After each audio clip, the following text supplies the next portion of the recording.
Top US infectious disease expert Anthony Fauci now has a new critic, the Chinese state media Global Times.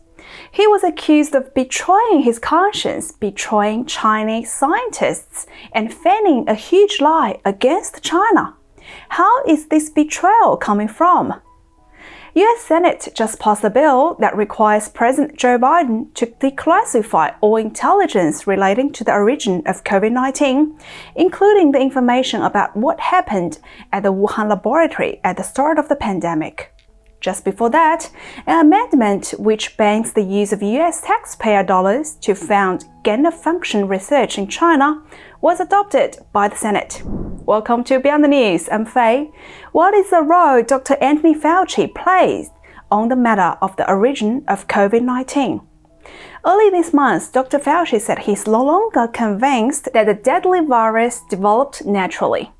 But no, I'm not convinced about that. I think that we should continue to investigate what went on in China until we find out, to the best of our ability, exactly what happened.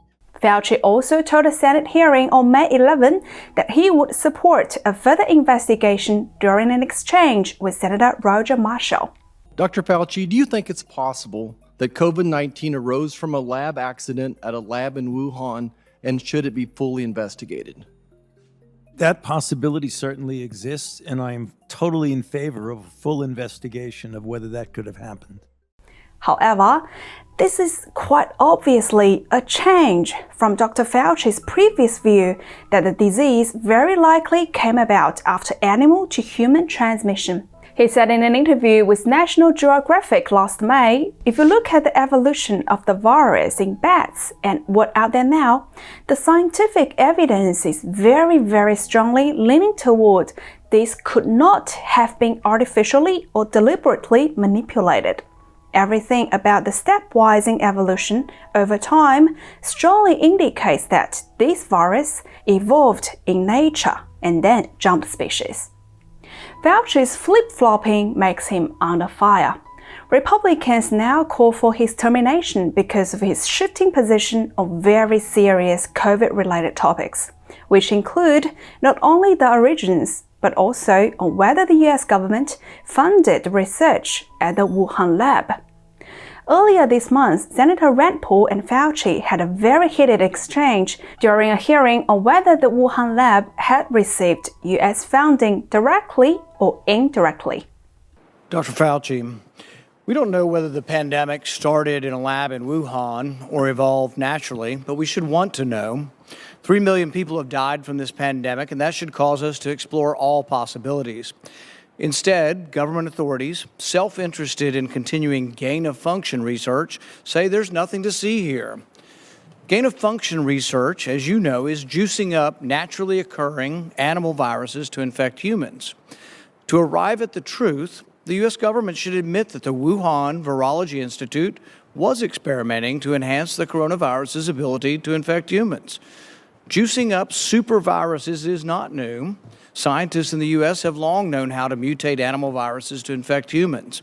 For years, Dr. Ralph Barrick, a virologist in the U.S., has been collaborating with Dr. Shi Zhengli of the Wuhan Virology Institute, sharing his discoveries about how to create superviruses. This gain-of-function research has been funded by the NIH. Dr. Fauci, do you still support funding of the NIH funding of the lab in Wuhan? Senator Paul, with all due respect, you are entirely and completely incorrect that the NIH has not ever and does not now fund gain-of-function research in the Wuhan Institute Do they fund of Virology. Dr. Barrick? We do not fund gain. Interestingly, this Tuesday, Fauci changed his tone. He said the NIH gave $600,000 to Wuhan lab through the nonprofit EcoHealth Alliance over a period of 5 years to study whether bad coronaviruses can be transmitted to humans. But, said the money did not go to gain-of-function research. Do you believe it or not? Let me know in the comment below. At least Senator Rand Paul didn't. He said in a statement that despite Dr. Fauci's previous denials, there is ample evidence and backing by the scientific community that the NIH, under his direction, funded gain-of-function research at the Wuhan lab. Criticism is not just coming from internal America, it is coming from China as well. The editor-in-chief of the state-run Global Times, Hu Xijin, wrote a fierce opinion piece titled "U.S. Elites Degenerate Further Immorality," and Fauci is one of them. It says, Fauci says ambiguously, but he knows he's fanning a huge lie against China. Fauci and other U.S. elites are betraying their conscience, attempting to hype the old and groundless narrative of the virus lab theory because of their anti-China stance. The editor-in-chief also said the claim the virus escaped from the Wuhan lab were a blatant lie, a conspiracy created by U.S. intelligence agencies and the media outlet to slander China. Another article in the same newspaper said Fauci had betrayed Chinese scientists. Isn't it hilarious? How is this betrayal coming from? It is hard to make us not wonder, is Fauci one of them? Let's dive a bit in history.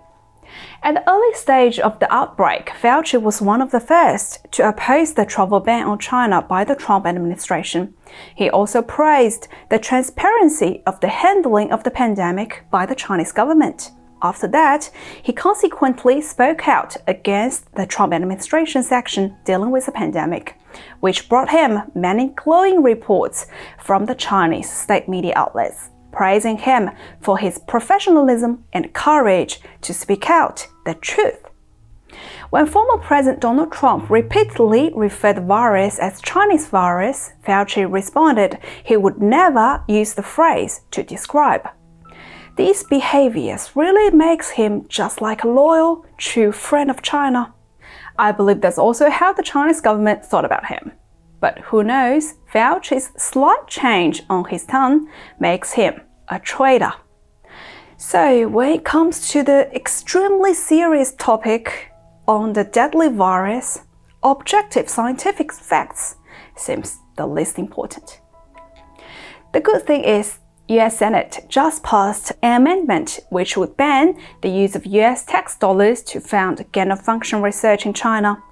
Let's hear what Senator Rand Paul had to say and why it is important. We may never know whether the pandemic arose from the lab in Wuhan, but we do know that so far no intermediate animal host has been discovered. Thousands of animals at the wet market have been looked at. None of them have carried COVID-19. We've tried to infect COVID-19 into bats. It doesn't grow well in bats. He said, we tried to infect COVID-19 in the bats. It doesn't grow well in bats. That seems to have a lot of meaning. Let me know what came across your mind now. Another bill passed, which was introduced by Josh Hawley and Mike Brown, requires President Joe Biden to declassify all intelligence relating to the origin of COVID-19.